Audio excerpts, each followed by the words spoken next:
na Anthony. Na kipindi cha tribute tutafungiwa na ndugu na mwenda zake Dr. Kiaraho atatufungia. Karibuni.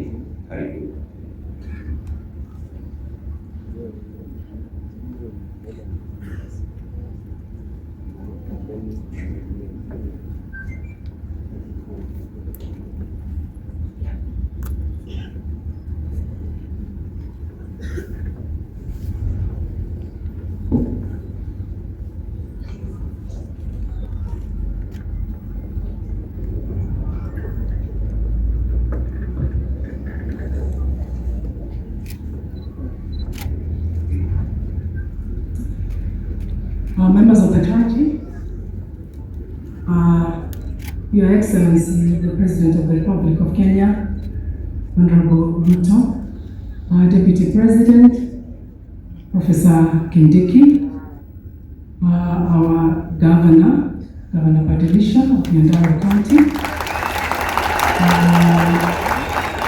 members of the Cabinet led by my sister Rebecca Miano, members of Parliament led by my brother Kwenya and my sister Thiri,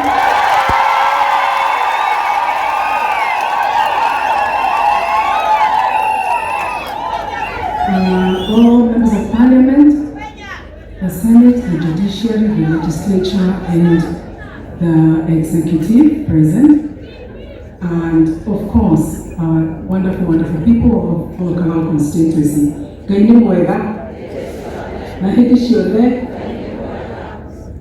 twina gikeno kinene muno twita family ya Mheshimiwa David Kiaraho ni uria mukite gutucakaithia na tutikariganirwo ni wendo munene tuonete na tugakena ni kuona ni muramendete na wendo munene umuthi ni twamaka na Ngai witu athi na mbere kumwika wega na kurathima andu othe a Olkalau constituency ni gitio kiria mweka umuthi na thikũ icio cihitukite twita family ni tuonete na tugakena. Thank you muno Ngai witu amurathime na mwike wega.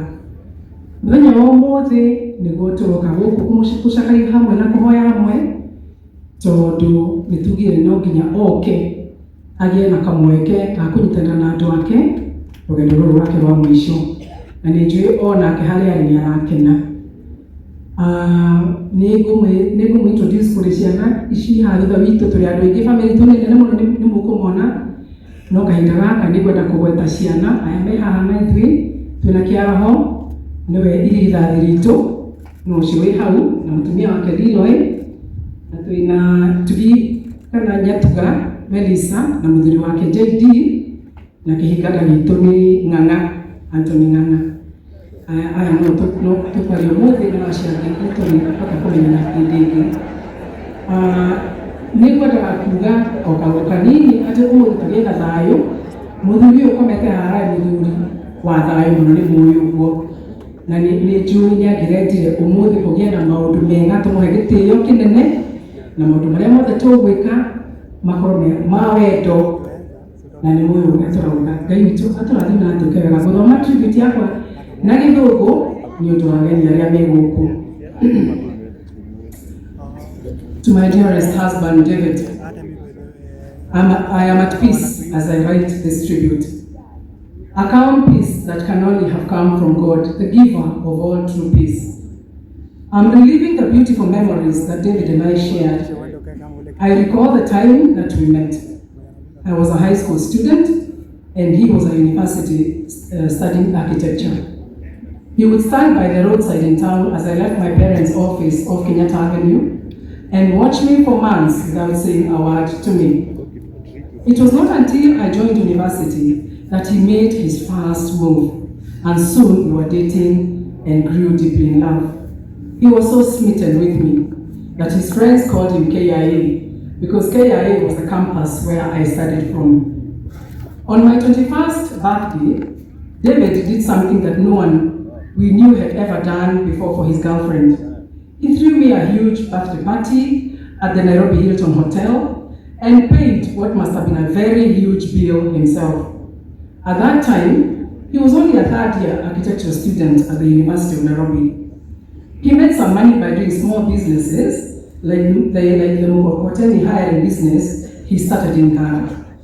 I was loved. I have since been loved and totally spoiled by David. He held nothing back and spared no expense to make me happy. We have traveled and holidayed in Kenya and across the world. We celebrated many achievements together and went through many milestones. Years ago, he told me that he would turn me into a queen. And boy, has he. I am David's queen. He's born, as he calls me. David never quarreled and would be extremely uncomfortable if a fight was about to start. I have since become very poor in quarrels because I had no one to practice it with. I've had the best marriage any woman would pray for. Absolutely, God gave me the best. No one even close. David was a man who was ready for love, marriage, and commitment. His life was centered on family, and in everything we came first. As a couple, we have had 4 wedding celebrations: our white wedding in 1994, our 15th wedding anniversary in 2009, our 25th wedding anniversary in 2019, and more recently, our traditional wedding in 2021. For all these events, I now cherish the beautiful memories we made together.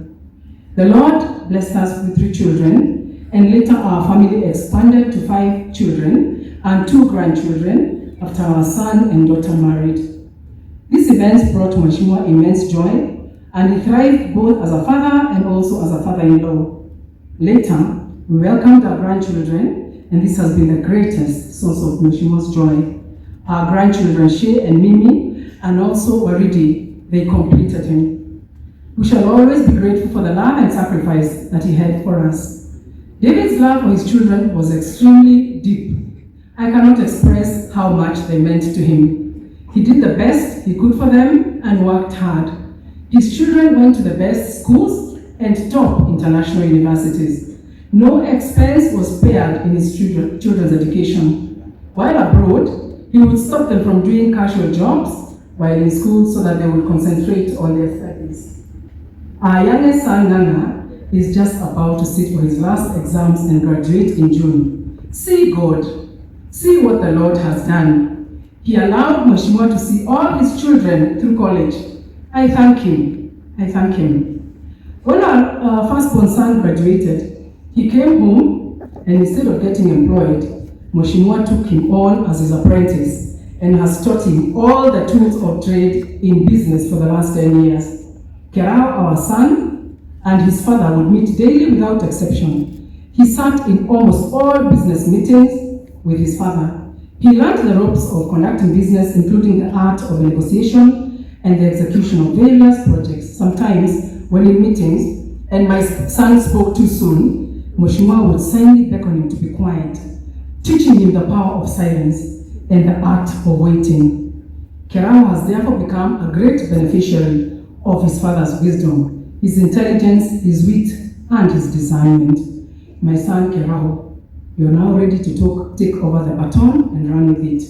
You are fully capable of wearing your father's shoes and making him proud. Of that, I have no doubt. When our daughter Thiri completed her master's degree, Mheshimiwa also took her up and taught her how to run business. Thiri, your sharp instincts are your father's. Carry on and make him proud. As for you, Nana, your father has kept you in the loop about everything. You would make serious plans for your future after completing your university education. You are brilliant, and you possess your father's quiet demeanor.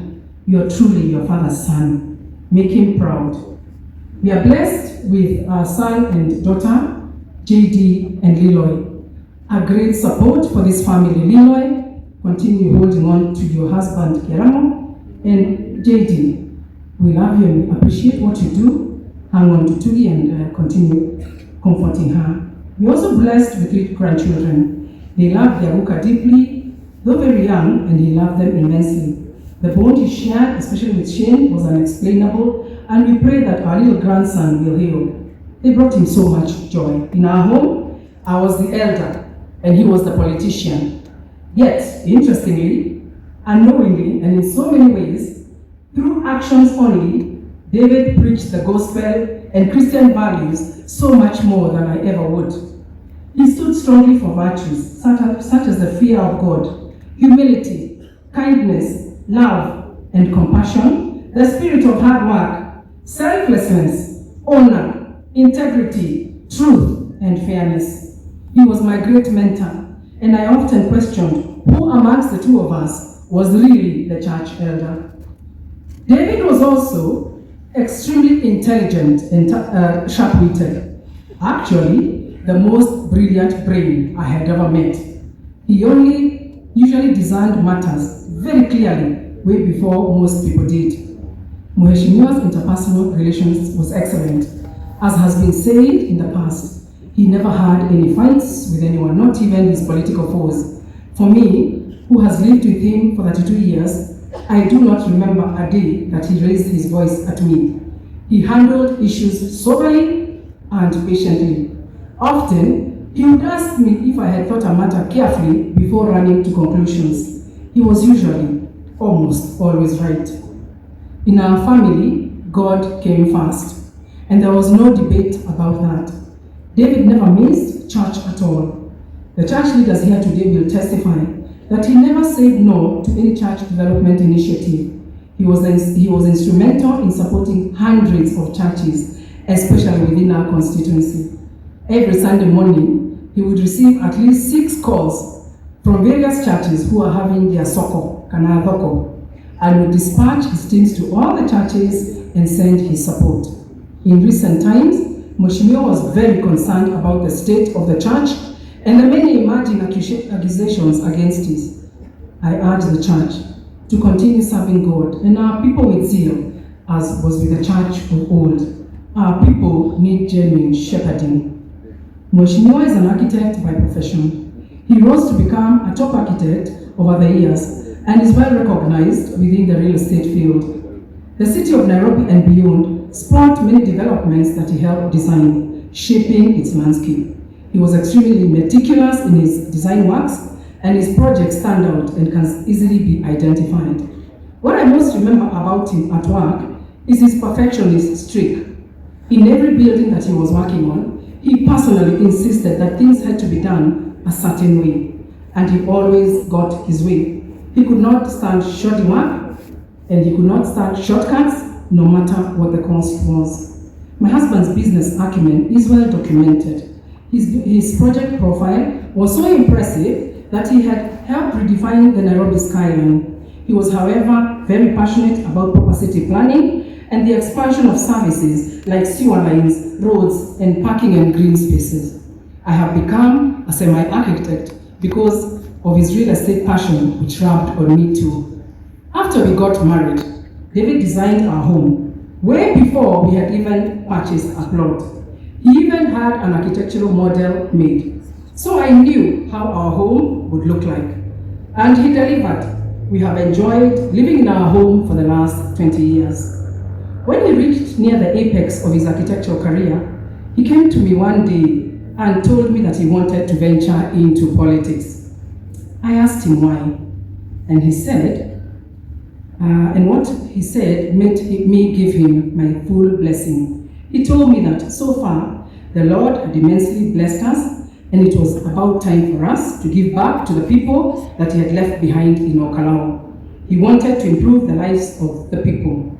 Many people venture into politics for various reasons. David's call was very clear. It was not about personal gain. It was about service. It was about giving back. When I look back now, I see a servant who has faithfully served. I saw his determination to lift others up through God's hand and God's favor. He made it, and he wanted others to do so.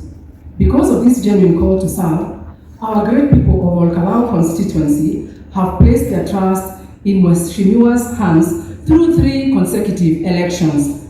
The last one having been toughest because he stood on a Jubilee ticket against the majority whip. On the day we won, there was a quiet smile on his face. He knew his ground well, and he trusted the instinct of the people to re-elect him, even amidst a difficult campaign. He also knew that he had the favor of God. That's all you need to win. Mheshimiwa had a very unique gift. In these 13 years as an MP, he never changed his phone number. Almost everyone in the constituency had his number, and you can imagine the number of calls he received day and night. What initially astounded me was that he answered every single caller. It did not matter the magnitude of the call or the importance of the caller. He would listen keenly and would sort out all the needs as far as he could. He has helped in paying hospital bills, funeral expenses, family disputes, diffused quarrels, emergency loans, court bills, family functions, school fees, college fees, and everything else in between. Mheshimiwa has called police stations and helped in the release of arrested constituencies. He has called hospitals for the release of patients who are held for bills. He called top officials in the land in Kenya where the need arose to help those who could not access such spaces. And he has been instrumental in securing employment for hundreds of our youth. The people called him Master or the Diwa Power. David's generosity was not common. I have never met a more generous individual in my life. David would give money and everything else to almost everyone he met. He would stop his car several times by the roadside and give out money. I know you are thinking that this was for securing votes. You are absolutely wrong. His nature, even before his political journey, was to give. Giving to others was his default mode. He gave to whoever needed it. He carried an envelope full of cash whose purpose was to give. In the 32 years of our marriage, his money never dried out. God provided a full bahasha every single day for the needy. Those who know can testify that this was true. The Lord continued filling his cup as long as he continued giving of it. The word of God says that it is better to give than to receive. David lived out that passage. At Olkalau constituency, his passion was in. You gave freely and abundantly to your family, to your friends, to your colleagues, and to your constituents. To be gracious to any and everyone, especially in your line of work, was not easy, but you did it. And I will forever remain in awe of that. On the morning of Saturday 29th, I remember watching the nurses as they worked around you.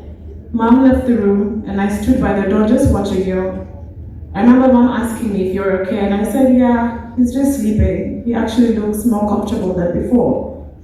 Shortly after they told us he had passed, I keep replaying that moment in my head because as much as it broke me, it also gives me so much solace knowing that you really were at peace in your final moments. You looked calm and you looked free. I don't understand why God took you from us, but I'm not angry. Honestly, I'm deeply, deeply grateful.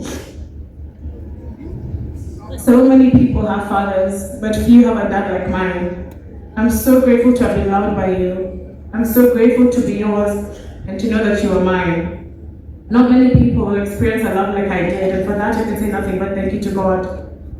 So here's my promise to you, Dad. I'm going to honor everything you taught me, the big lessons and the small.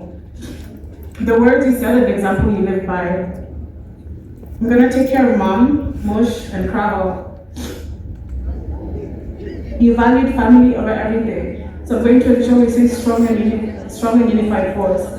I'm going to carry you in how I live, in how I love, and in how I shop with those around me. I'm going to ensure that Mush or Anthony, Kraho and I maintain and carry forward your legacy. Dad, you are so, so loud. I love you in a way so deep I can't put in words. My heart is shattered, but my mind is clear. You're at peace. Thank you for being mine. Thank you for loving me like you did. I'll keep looking for you in the quiet moments, and I'll spend the rest of my life trying to make you proud. I love you forever, Dad. Your beloved daughter, Jackie.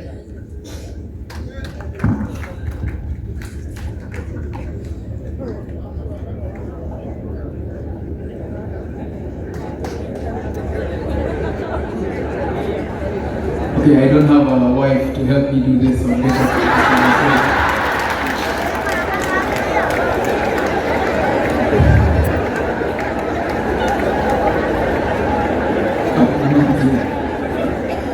Dear Dad, thank you. Thank you for your love, your patience, your trust, your hugs, your laughs, your support, your strength and your wisdom. The life you lived brought what I now understand as irreplaceable and unconditional love. My heart breaks having to be here writing this, as you gave me a sense of purpose, to which I feel I am lost. You made me want to be the man you were. I wish I could sit across you one last time during Sunday family lunch and listen to the brilliance you casually spewed, paired with the endless laughter that we seem to never not enjoy. I wish you could have watched me turn into the man I only know I've become, only because of my unquantifiable faith in your vision. Even beyond this,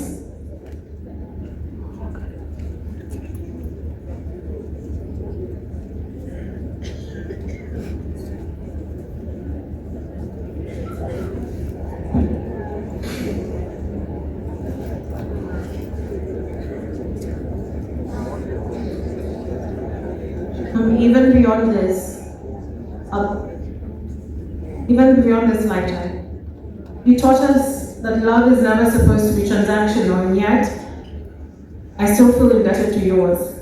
I sit here knowing no one could ever replace the whole music he has dealt in not only my life, but the countless lives he found one way or another to ease.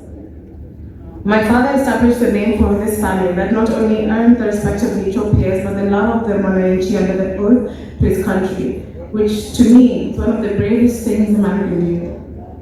You dedicated your life not only to your household, but to your nation, footsteps most could only dream of filling. Whether it was surveying a site or babysitting your beautiful grandchildren, you only ever presented your best foot forward, which taught me diligence. One of the 1 million life lessons one would learn simply was just having the grace of knowing you. Words cannot express how blessed and honored I am to have the right of calling you my father, and losing you has forced me to accept that nothing lasts forever, no matter how much it deserves to. Dad, I am at peace knowing you may finally enjoy the rest you deserve. Look down on us as we proudly carry your name through the trials of generations, and understand that even now your love is more present than ever. Not a day will go by where I don't miss you and wish that my phone would give me a notification from your random call to check in on me and make sure I had everything I needed to be the best man I could be. I feel robbed of your grace, love, and knowledge, as I'm not ready to be alone. But throughout your life, you proved time and time again that family is forever, no matter the outcome. So thank you, Dad. Thank you for showing me what I at times couldn't see for myself. I love you, I will miss you, but I will remain strong for you just as you did your entire life for me. I promised to make you proud on your last day with us, and not a second has gone by where I hadn't planned to live up to it. From your last born child, and what I pride myself on as your spitting image. Thank you, Dad. May you rest easy knowing your children are ready to embody and apply your philosophy in everything you do. Your son, Anthony Ngama.